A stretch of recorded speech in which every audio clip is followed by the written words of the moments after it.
When we talk about pressures in the cardiovascular system, we're talking about blood pressure. Pressures in different parts of the cardiovascular system aren't equal, and these differences in pressures keep the blood moving from high pressure areas leaving the heart, like the arteries, to low pressure areas like the veins.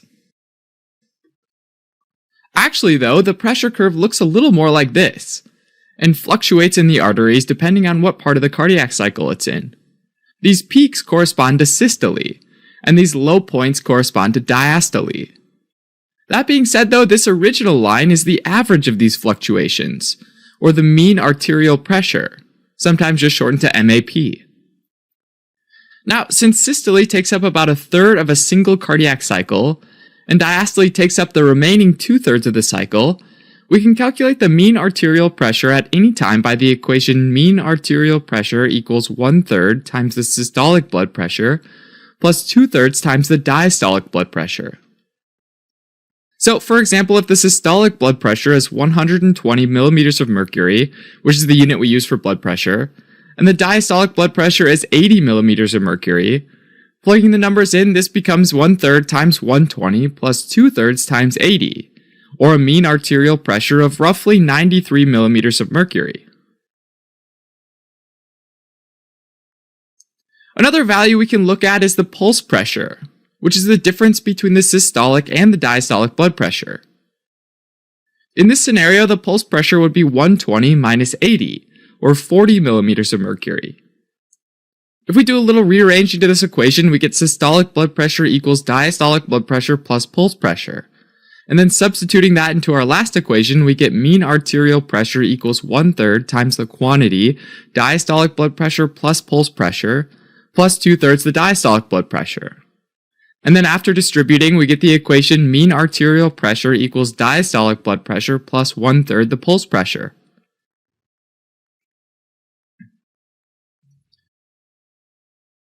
Now, looking at these fluctuations on the arterial side, there's a couple important things to notice. First of all, on the downswing of the curve, there's a sharp pressure drop followed by a rise again, forming what's called the dicrotic notch, or incisura. As blood is ejected out into the aorta, pressure rises really fast. And then as the heart starts to relax, a tiny amount of blood flows back into the ventricle, which causes the valve to snap shut and the pressure to fall. That snapping shut of the valve causes it to recoil back a little bit into the aorta, which causes a brief increase in the pressure of the aorta. And then finally, the pressure falls as the aortic valve settles.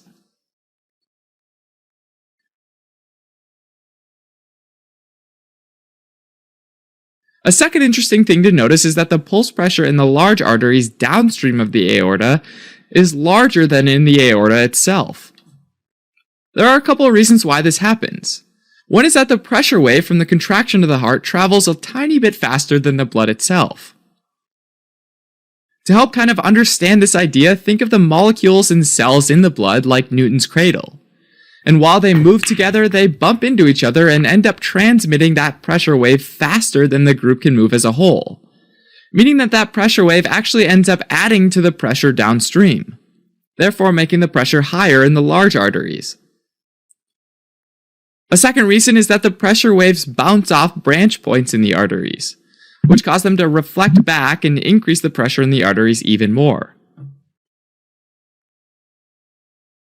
Alright, so it should seem a little weird that both the systolic pressure and the pulse pressure are higher in the downstream arteries, since we know that blood wants to move from a high pressure area to a low pressure area. But one thing to remember is that in the large arteries, the diastolic pressure is lower. And remember that it's the mean arterial pressure that drives blood flow. And this is mostly affected by diastolic pressure, which is highest in the aorta. As an example with some numbers, let's say that the aorta's systolic blood pressure is 115 and the diastolic blood pressure is 85, meaning pulse pressure is 30. That said, the mean arterial pressure ends up being 95 millimeters of mercury. Now, if the large artery's systolic blood pressure is 120, which is higher than the aorta, and diastolic blood pressure is 80, which is lower than the aorta, then the pulse pressure ends up being 40, which is also higher than the aorta. But we see that the mean arterial pressure ends up being 93 millimeters of mercury, which is actually lower than in the aorta like we'd expect.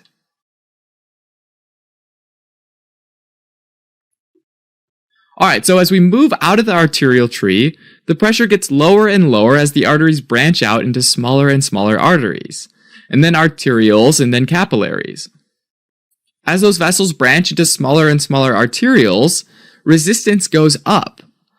According to the equation, flow rate Q equals change in pressure, or pressure initial minus pressure final, divided by resistance. With increased resistance, the pressure final or downstream pressure must decrease, which increases the change in pressure and keeps the flow rate constant.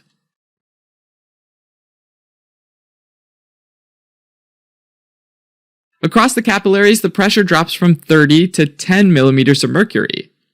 So the pressure drop is greater across the arterioles than the capillaries, even though the capillaries are even smaller, which means even more resistance.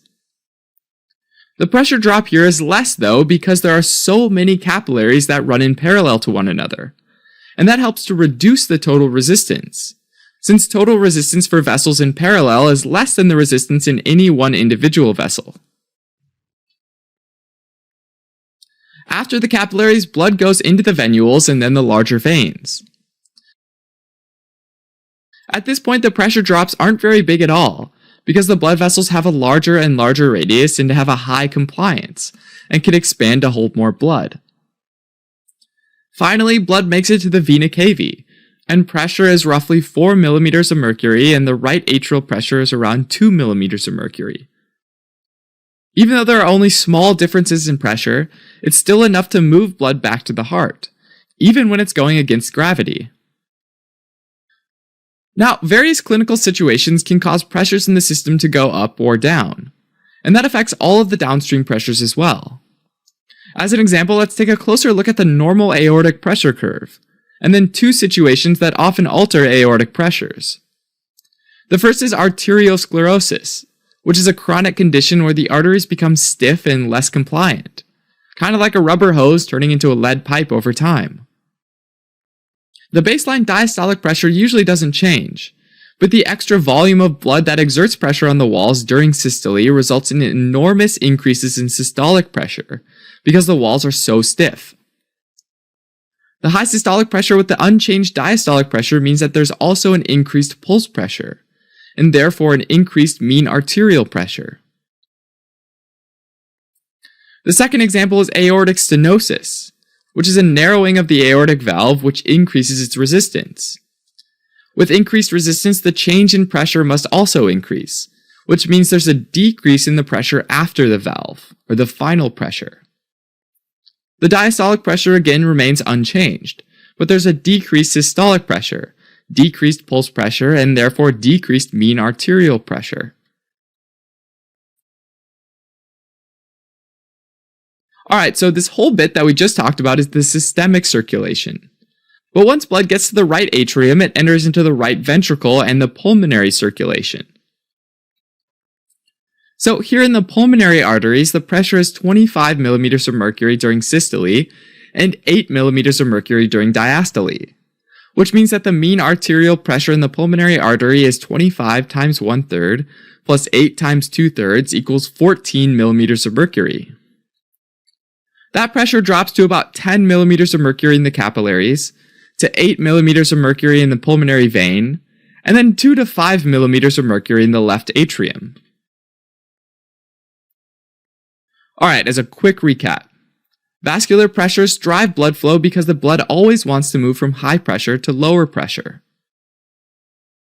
The reason that blood pressure falls as the blood moves away from the heart is that blood has to get through many blood vessels, each of which typically offers a little more resistance.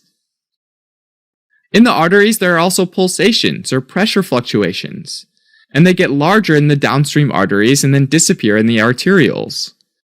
But mean arterial pressure always falls as the blood goes downstream.